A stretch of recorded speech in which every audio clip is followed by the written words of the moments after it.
आज फरीदाबाद जाना है, आज पुणे जाना है। हमारे साथ जो जो जुड़ चुका है प्लीज दिखाइएगा स्क्रीन पे। सबसे पहले चलते हैं, दोनों जुड़ चुके हैं। फरीदाबाद से ज्योत्सना आपको आपकी स्क्रीन पे नजर आएंगी। Jyotsna ma'am hi, good afternoon Jyotsna ma'am. Hello Jyotsna sir, ma'am, good कितना आफ्टरनून। समय हो गया शेयर बाजार में, कैसे आए थे? सर लास्ट अप्रैल से ज्वाइन किया है। घर में सभी लोग करते हैं ट्रेडिंग, तो थोड़ा इंटरेस्ट आया, उससे स्टार्ट किया। घर में सब लोग करते हैं मतलब?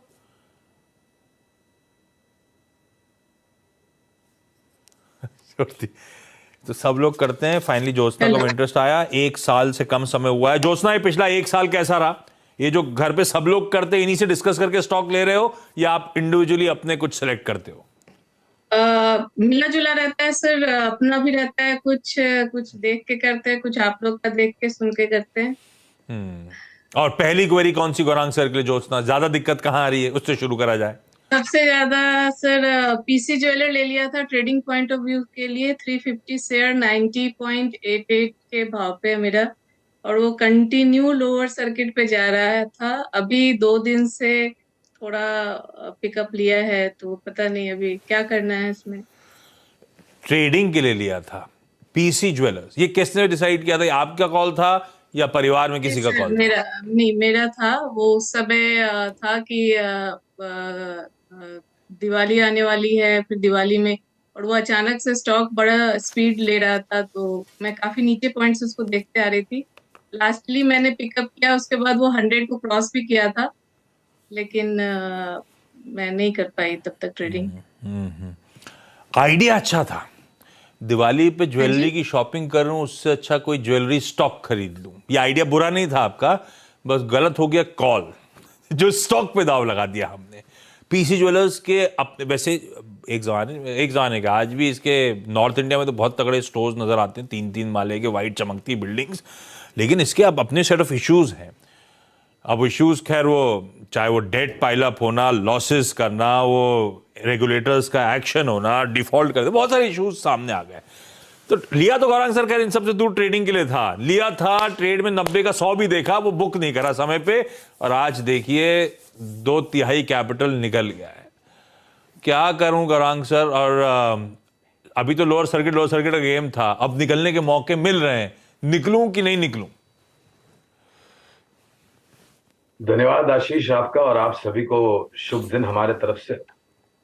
90 में लिया था, 100 रुपए का दाम देखा, मुनाफा नहीं बांधा, और उसकी वजह से आज करीबन 25 रुपए के नीचे के स्तर आप देख रहे हैं, और लगातार नीचे की तरफ की सर्किट। आशीष, पहले तो अगर आप ट्रेडिंग करते हैं तो आपको, जो भी करते हो, आप ट्रेडिंग करते हो या निवेश करते हो, तो आपको सौदा लिखने से पहले थोड़ी बहुत जानकारी रखनी चाहिए स्टॉक के बारे में। जो भी बात अभी आशीष ने सामने रखी है डेट को लेकर के, अधिकारियों के तरफ से कुछ कार्रवाई को लेकर के, और जो खबरें आई थी, तो आपको पहले से ही चौकन्ना होना चाहिए था ज्योत्सना जी। और इस प्रकार के स्टॉक में अगर आप निवेश करते हैं तो 100 रुपया ऊपर आपने बेचा नहीं, लेकिन 65 रुपए का नुकसान आप खड़ा करके अभी भी निवेशित है। समझदारी से काम करना चाहिए यहाँ पर। आपकी विचारधारा और जो सोच थी दिवाली को लेकर के वो सही थी, लेकिन जैसे आशीष ने बताया, स्टॉक की जो पसंदगी की है आपने बहुत गलत की है। अगर आपको इतना ही अच्छा लग रहा था ज्वेलरी सेक्टर, तो आप कल्याण ज्वेलर्स ले लेते या फिर टाइटन कंपनी ले लेते, जो कि बेहतरीन कंपनी है। और वहां पर अगर आप फंस भी जाते तो लंबी अवधि में अगर आप निवेशित रहते तो आपको उसमें मुनाफा बिल्कुल मिलता है। टाइटन जैसी कंपनियों में कवरेज नहीं है, इसलिए विशेष रूप में टिप्पणी नहीं करूंगा, लेकिन 100 रुपए का 90 रुपए का स्टॉक 10 रुपया ऊपर देखा, और 65 रुपए का नुकसान आप देख रहे हैं। अनुशासन रखना जरूरी है। आपने ट्रेडिंग के लिए लिया था, तो अगर आप 10 रुपया प्रॉफिट नहीं पाते तो आपको 10 रुपए का स्टॉप लॉस तो रखना चाहिए था ज्योत्सना जी, जिससे आपका जो नुकसान हो रहा है वो कम हो जाता। मेरी राय में अगर आप यहाँ पर भी इस स्तर पे जो भी मौका मिलता है, जब भी सर्किट खुलती है, अगर आप परिवर्तन करना चाहते हैं, तो आईडीएफसी फर्स्ट बैंक मेरे ख्याल से 50-55 के आसपास है। ये एक बेहतर स्टॉक है। इसके अलावा अगर इसी क्षेत्र में आपको निवेश करना है तो कल्याण ज्वेलर्स एक बेहतर पसंद होगी, या फिर टाइटन कंपनी। आज निकलने के मौके हैं वैसे गौरांग सर। सर्किट खुला है, सर्किट खुला क्या, अपर सर्किट पे आके खड़ा हो गया ये स्टॉक। ठीक है, लेकिन ज्यादा कैरिड अवे नहीं होना है। निकलने के मैम मौके ढूंढिएगा। अब आपका कॉल है, सर्किट में निकलना है, एक आध सर्किट वेट करना है, हो सकता है सर्किट टू सर्किट चले, स्टॉप लॉस लगाएं या निकल ही जाए। आइडिया बेसिकली वही है। फरीदाबाद में भी तो है ना पीसी ज्वेलर का बढ़िया सा आउटलेट? है सर, लेकिन कोई खास वहाँ हम लोग विजिट किए हुए हैं, ज्यादा कुछ दिखता नहीं उसमें। तो ठीक है, खैर ट्रेडिंग लिया तो मैं सवाल भी नहीं उठा सकता कि आपने फिर क्यों लिया था। ठीक है, चलिए, अब हो गई गलती, हो गई, अब क्या करें। कैपिटल काफी रोड हो गया मैम, डिसाइड करिए, निकलिए स्टॉक से। लौटता हूं आपके पास, पुणे से गजल हॉर्मुस जी आपको स्क्रीन पे नजर आएंगी। गजल, hi, good afternoon ma'am. Hi, good afternoon. Thank you for having me on the show. Thank you for coming on board. गजल मैम, कितने समय हो गया आपको स्टॉक मार्केट्स में? Actually बहुत टाइम नहीं हुआ है, मैंने जनवरी से ही स्टार्ट किया है। मैंने थोड़ा फंडामेंटल और टेक्निकल स्टडीज किया है। हाँ, and I have to thank you all also. I follow you all every day सुबह से 8 बजे से। एंड आपके साथ मैंने बहुत प्रॉफिटेबल कॉल्स भी लिए हैं, जैसे Gujarat ports, Delta Corp, GAIL, ONGC, Tata chemical. I made good money in that, but I am stuck in 3 stocks right now. मैं एक एक करके। पर Actually, I गजल think that 8 बजे से market- क्यों? गौरांग सर और मैं तो 7 बजे से लगे रहते हैं आपके लिए। 7 बजे बच्चों को स्कूल भेजना होता है। अरे यार, ठीक है, So, ये बात sorry ये भी about ज्यादा that, इंपॉर्टेंट है। गजल, पहली क्वेरी कौन सी? पहला सवाल। So I am stuck at Tata Steel with 100 shares और मैंने 117.83 पे बाय किया था। And second is Kotak and third is Bharti Airtel. पहले एक काम करता हूँ, टाटा तो- स्टील। टाटा स्टील क्यों लिया था? लॉन्ग टर्म वाला पिक था या ये ट्रेडिंग वाला था? एक पोर्टफोलियो भी बिल्डिंग करना है और एक पोजिशनल ट्रेडिंग भी, दोनों करती हूँ मैं। नहीं, तो ये टाटा स्टील portfolio किस लॉजिक building से के लिए लिया था? टाटा अच्छा, पोर्टफोलियो बिल्डिंग के लिए लिया था। जी। गौरांग सर, तो टाटा ये स्टील बहुत- 117 लॉन्ग टर्म के लिए लिया हुआ, 110 पे खड़ा हुआ है। टाटा स्टील लॉन्ग टर्म के लिए 117 के लेवल्स पे जो बाइंग हुई है, कैसा खड़ा है? धातु शिल्प में चीजों को लेकर के कुछ आंकड़ों में निराशा थी, क्योंकि चाइना का एक नकारात्मक सा असर भी था पूरे मेटल सेक्टर के ऊपर। लेकिन अब चाइना अनलॉकिंग हो रही है, हमारे यहाँ पर सरकार खर्चा कर रही है निर्माण कार्य को लेकर के, निजी क्षेत्र की कंपनियां केपेक्स कर रही है, रियल एस्टेट सेक्टर का सुधार हो रहा है, फ्लैट और लॉन्ग प्रोडक्ट्स के दाम आगे जाकर के बढ़ने की उम्मीद है। और सबसे बड़ी बात यह है आशीष के जो लागत खर्च को लेकर के इनके मुनाफे के मार्जिन में दबाव थे, वो धीरे धीरे करके अब दूर हो रहे हैं। तो ये पूरा समीकरण करता हूं तो गजल जी को मैं पहले तो राय दूंगा कि आप 100 शेयर जो आपके पास टाटा स्टील के 117 के आसपास उसमें बने रहे, और अगर आप निवेश लायक पूंजी है आपके पास और जोड़ना चाहते हैं तो मैं इस स्तर पे निवेश और जोड़ने की राय नहीं दूंगा आपको। लेकिन अगर ये 105 और 100 के आसपास आता है गिरावट में, क्योंकि माहौल भी बाजार में थोड़ा बहुत चिंताजनक है, तो अगर गिरावट आती है बाजार में और ये आपको 105 या फिर 100 के आसपास खरीदने का और मौका मिलता है गजल जी, तो आप एवरेज बिल्कुल कीजिएगा, लंबी अवधि के लिए बने रहे। होल्ड करना है। गजल, अगला कौन सा स्टॉक था जो आप मेंशन कर रहे थे? सेकंड कौन सा? Kotak 100 shares. At what price? तो ये हाँ 1776। ठीक है, ये भी लॉन्ग टर्म था गजल या ये ट्रेडिंग वाला मामला था? ये भी लॉन्ग टर्म ही था। गौरांग सर, क्या करें भाई? ये कोटक जो है ना, थोड़ा सा रैंक अंडर परफॉर्मर ऑफ, पर ये कहना भी गलत होगा। कोटक ने पिछले कुछ सालों में अच्छी रीरेटिंग भी दिखाई थी जब इसके पीयर सेट उस तरह से नहीं परफॉर्म कर रहे थे, तो थोड़ा सा कंसोलिडेशन में चला गया है। यही बैंड है, 2000 ऊपर, 1700 नीचे, इसी के आसपास घूम रहा है। लॉन्ग टर्म के लिए कोटक, गौरांग सर, 70 रुपए मेरी खरीद से नीचे रखे रहूं?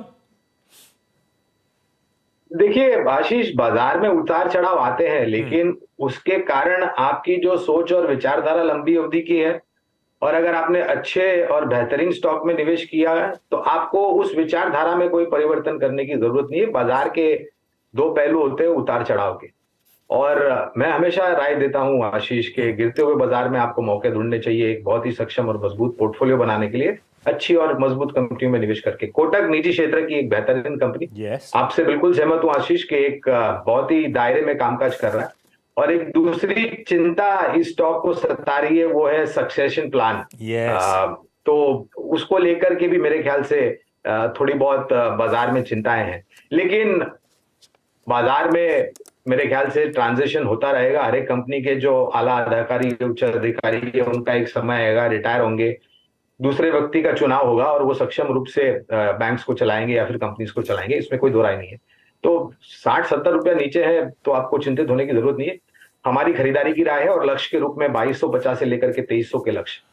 बेहतरीन पेडिग्री है, कंसोलिडेट कर रहा है। उदय कोटक साहब ने बहुत ब्यूटीफुली स्टीयर करा इस बैंक को। अब सक्सेशन है, उदय कोटक साहब को स्टेप डाउन करना है, तो थोड़ा सा उसके पैंग्स इस समय स्क्रीन पे। लेकिन गजल, आप तो खुद ही कह रहे हो, आप फंडामेंटल्स वगैरह खुद स्टडी कर रहे हो, तो आई एम श्योर आपका कन्विक्शन होगा। गौरांग सर भी कह रहे हैं रखिए, और अच्छे खासे एग्रेसिव टारगेट्स है, थोड़ा सा पेशेंस रखने की जरूरत इस स्टॉक में। ज्योत्सना मैम हाथ उठा रही थी, मैं आने वाला था आपके पास। ज्योत्सना मैम, अगली क्वेरी कौन सी? सर भारत डायनेमिक्स है 140 share at the rate of 922। ये लॉन्ग टर्म के लिए लिया था, तो अभी इसमें काफी ये डाउन भी गया था, फिर अभी अप हुआ है, तो क्या करना चाहिए इसका? लॉन्ग टर्म के लिया था तो इतना अप एंड डाउन नहीं देखने का है ना। थोड़ा सा लंबा जेस्टेशन, आप डिफेंस पे बैट कर रहे हो, बढ़िया ऑर्डर बुक है मैम, और वो आकाश सरफेस टू एयर का अभी खूब ऑर्डर आने कहा जा रहा था। Yes, और अब sir, तो yes. गौरांग सर इसने वो सरफेस टू एयर क्या एयर टू सरफेस में भी उतर आई है, तो वो नया एवेन्यू खुल गया, कहते हैं बहुत बड़ा एवेन्यू है। खैर, लॉन्ग टर्म के लिए भारत डायनेमिक्स, मेरी प्रॉफिट पोजीशन है, वैसे मेरी खरीद से 40 रुपए ऊपर ही चल रहा है इस समय। रखना है क्या ज्योत्सना मैम को लंबी अवधि के लिए, और इस वोलेटिलिटी से घबराना तो नहीं है ना? निश्चिंत होकर के रखना है आशीष, और सुरक्षा क्षेत्र से जुड़ा हुआ एक बेहतरीन स्टॉक एरो 23 में, जो बैंगलोर में अभी हाल ही में एयर शो हुआ था, वहां पर काफी सारी डिफेंस से जुड़ी हुई कंपनियों को अच्छे अच्छे ऑर्डर मिले हैं। हिंदुस्तान एरोनॉटिक्स हो गया, भारत डायनामिक्स हुआ, अभी 1 या 2 दिन पहले बीईएल को मजबूत ऑर्डर मिला है डीआरडीओ की तरफ से। तो ज्योत्सना जी, ये उतार चढ़ाव से आपको घबराना नहीं है। जैसे मैं अभी जिक्र कर रहा था, गजल जी को मैं बोल रहा था कि आपने अच्छे शेयर में निवेश किया है, बाजार के पहलू होते हैं, और मैं स्पष्ट रूप से यहाँ पर सभी दर्शकों को और निवेशकों को बताना चाहूंगा कि शेयर बाजार सभी जोखिमों के अधीन है। अगर आपके पास जोखिम झेलने की क्षमता है तो आपका स्वागत है शेयर बाजार में, तो बिल्कुल निश्चिंत रहे। अगर गिरावट आती है तो मैं तो आपको ये कहूंगा कि आप यहाँ पर और जोड़ने की ताकत और क्षमता रखें। बढ़िया है। पीसी ज्वेलर पहला मेंशन करा था, उसका आपने बढ़िया फंड वाली कंपनी उठाई है, घबराइएगा नहीं, वोलेटिलिटी से रखिए लॉन्ग टर्म के लिए, अच्छी स्टॉक है, अच्छा पिक लिया है आपने। अगला स्टॉक ज्योत्सना मैम आपका। सर पीएसयूज हैं काफी सारे, तो उसमें एक आईआरएफसी है 500 शेयर एंड सेंट्रल बैंक है 500 शेयर। पहले आईआरएफसी इसके बारे में 500 पूछना शेयर था, 33 पे PSU लिया का। हुआ। ये आईआरएफसी क्यों लिया था? ट्रेडिंग वाला था जब बहुत तेजी आ रही थी, या कोई और रीजन था? नहीं, आईआरएफसी ट्रेडिंग व्यू से लिया था, लेकिन इस पे काफी सारे, मतलब अभी बजट में भी काफी रेलवेज के ऊपर आई हैं चीजें बजट में भी, तो ये सोच के लिया था कि ये ऊपर जाएगा। अभी काफी सारे इसमें आने वाले कंस्ट्रक्शन वगैरह होने वाले हैं और चीजें होने वाली हैं, नहीं तो तो ये लिया सोच के लिया ट्रेडिंग था के लिए था 500 जब शेयर। बहुत तेजी आ रही थी। अब फंस गया है तो आप फंडामेंटल चटोल रहे हो, ऐसा मानूं क्या? नहीं नहीं नहीं सर, वो सोच के ही लिया था क्योंकि काफी सारा अनाउंसमेंट था। ठीक है, ठीक है, और बाकी सही है। रेलवेज के रेलवे लिए। के लिए बजट बहुत ही अच्छा था, इसमें कोई शक नहीं है। आज तक का रिकॉर्ड आउटले अनाउंस हुआ है बजट में, 2,40,000 करोड़ था शायद। आज तक इतना बड़ा क्वांटम कभी रेलवे के लिए अनाउंस नहीं हुआ, सरप्राइज था इस बार का बजट में वो। गौरांग सर, आईआरएफसी भूला बिछड़ा था, जब कोई नहीं पूछता था, मेरे ख्याल से वो 17, 18, 19 एकदम से री रेट हुआ। हम में से कई लोग ऊपर के लेवल्स पे फंसे हुए हैं, और ये अब एकदम से करेक्शन अब बढ़ते ही चले जा रहा है, हर दिन दबाव बढ़ रहा है। क्या करना है भाई? ये केवल आईआरएफसी स्टॉक नहीं है नीचे जा रहा है आशीष, पूरा बाजार मेरे ख्याल से ये बात भी सही एक असमंजस परिस्थिति में है, और ऐसे बाजार में सभी तरह के क्षेत्र के स्टॉक्स और शेयर नीचे जाते हैं, इसमें आपको आश्चर्य नहीं रखना चाहिए। ये बात सही है, बजट में सबसे ज्यादा और बेहतरीन अलोकेशन भारतीय रेल को किया गया है, और वित्त मंत्री जी ने रेलवेज को लेकर के 400 वंदे भारत ट्रेन कुल मिलाकर के चलाने की बात की है। ये कंपनी ज्योत्सना जी, आईआरएफसी का मतलब होता है इंडियन रेलवे फाइनेंस कॉर्पोरेशन, यानी कि भारतीय रेल जो भी प्रोजेक्ट्स बना करेगी आगे जा करके, उसको जो वित्तीय सहायता या फिर फाइनेंस की जरूरत पड़ेगी, ये मुहैया कराती। तो जाहिर है प्रोजेक्ट्स एग्जीक्यूशन को लेकर के समय लगता है, और इसमें आपको काफी लंबा नजरिया रखना पड़ेगा। अगर आप चिंतित हैं आपके निवेश को लेकर के, और अगर आप परिवर्तन के रूप में कोई और विकल्प हमसे पूछना चाहते हैं, तो हमने अभी कुछ आपको परिवर्तन का विकल्प दिया था पीसी ज्वेलर में। उसी लिहाज से अगर मैं कोई और आपको अलग क्षेत्र में कोई स्टॉक सुझाव करना चाहूं, तो ऑटो क्षेत्र से व्हीकल्स बनाती है, बेहतरीन कंपनी, काफी अच्छे नतीजे आए थे, और सबसे बेहतरीन महीने दर महीने बिक्री जो थे कमर्शियल व्हीकल्स में वो अशोक लेलैंड के थे। तो मेरी राय में आपको अगर चिंतित है तो अशोक लेलैंड में आप परिवर्तन करें, अगर आप परिवर्तन करना चाहते हैं। करना चाहते हो तो क्विकली गजल, लास्ट सवाल। भारतीय एयरटेल आपने मेंशन करा था। तो मैंने 777 पे लिए थे और फिलहाल लास्ट जब मैंने चेक किया it is at 761. Long term के लिए लिया था Should I hold it या or ट्रेडिंग sell? वाला मामला था गजल? आइडियली ट्रेडिंग का था बट देन आई हर्ड के वो 2G से अभी 3G 4G फेड आउट करे, तो ट्रेडिंग में फंस गए तो वही फंडामेंटल नहीं। पर ये बात सच है कि ये बहुत सालों के, मेरे ख्याल से 8-10 साल की कंसोलिडेशन से निकला गौरांग सर, वो दायरे में फंसा हुआ था कई सालों से। मूव अच्छे आए, खैर उन्होंने ट्रेडिंग लिया, ट्रेडिंग में फंसे हुए हैं। अब ये फंसा हुआ माल ऐसा है क्या कि फंडामेंटली रख लूं? बिल्कुल फंडामेंटली रखने की राय होगी। दूसरी सबसे बड़ी सेल्यूलर सर्विस प्रोवाइडर कंपनी है और हमारी खरीदारी की राय है 880 से 910 के लक्ष्य हमने निर्धारित किए हैं। तो अगर आपके पास समय सीमा की पाबंदी नहीं है तो आप लंबी अवधि के लिए बना सकते हैं। गजल आपने जो कुछ चुना है सब बढ़िया ही चुना है। गौरांग सर ने सब पे सिमिलर व्यूज ही दे दिए। होल्ड करिए, गिरावट में एक्यूमुलेट करिए, रखिए, अच्छे टारगेट्स आ रहे हैं। ज्योत्सना मैम, गजल जी, थैंक यू सो मच जुड़ने के लिए। गौरांग सर बहुत बढ़िया